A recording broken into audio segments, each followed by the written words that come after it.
السلام علیکم ورحمۃ اللہ وبرکاتہ۔ آج کے اس ویڈیو میں اسد اللہ خان غالب کے حالات زندگی سے متعلق پڑھیں گے۔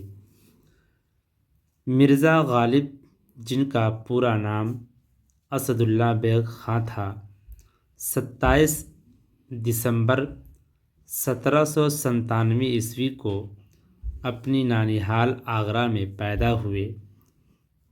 ان کے والد کا نام مرزا عبداللہ بیگ اور والدہ کا عزت النساء بیگم تھا۔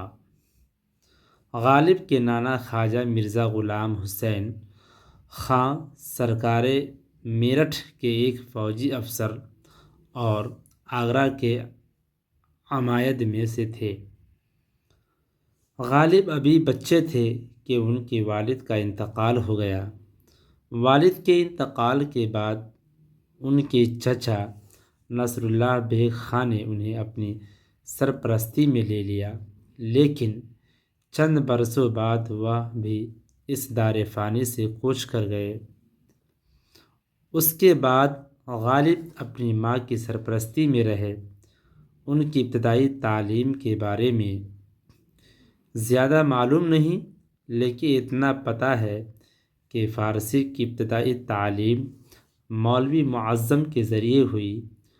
مولوی معظم کے مکتب کے زمانے میں غالب کی شعر گوئی کی ابتدا ہو چکی تھی۔ 13 برس کی عمر میں غالب کی شادی خاندان لوہارو میں الہی بخش خان معروف کی بیٹی امراؤ بیگم سے ہوئی۔ شادی کے چند برسوں بعد انہوں نے دہلی میں مستقل سکونت اختیار کر لی۔ دہلی میں انہیں خاصی مالی پریشانیوں کا سامنا کرنا پڑا۔ خاندانی پنشن کے سلسلے میں انہوں نے کلکتہ کا طویل سفر کیا، لیکن انہیں نامرادی ہاتھ لگی۔ جب ان کا باضابطہ تعلق قلعہ معلیٰ سے ہوا تو حالات میں قدرے بہتری آئی، لیکن غدر کے ہنگامے نے ساری بساط ہی پلٹ دی۔ رامپور کے دربار سے وابستگی اور قلعہ معلیٰ سے پنشن کی واگزاشت کے باوجود وہ پریشان ہی رہے، اور اسی عالم میں 15 فروری 1869 کو ان کا انتقال ہو گیا۔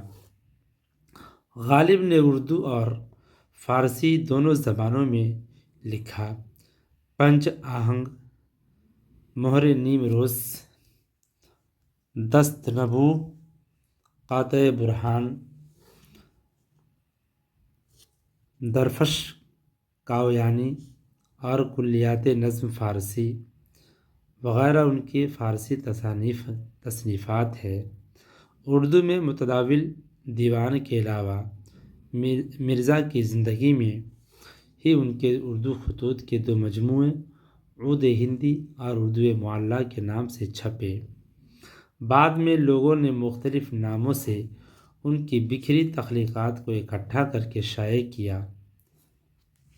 ان کا تخلص پہلے اسد تھا، بعد میں انہوں نے غالب تخلص اختیار کیا۔ غالب کی طبیعت میں جدت پسندی تھی۔ شروع میں انہوں نے معروف فارسی شاعر بیدل کی پیروی کی، لیکن بہت جلد اس رنگ کو چھوڑا اور نئی راہ اختیار کی۔ غالب کے خطوط بھی اردو ادب کا بیش بہا سرمایہ ہے۔ اپنے مکتوبات میں انہوں نے بے تکلفانہ لہجہ اختیار کیا۔ بیان کی سادگی، لہجے کے سوز اور ظریفانہ انداز بیان نے ان کے خطوط کو خاصے کی چیز بنا دیا ہے۔ اس سے نہ صرف غالب کی ذہنی روش کا اندازہ ہوتا ہے، بلکہ ان کی شخصیت بھی نکھر کر ہمارے سامنے آتی ہے۔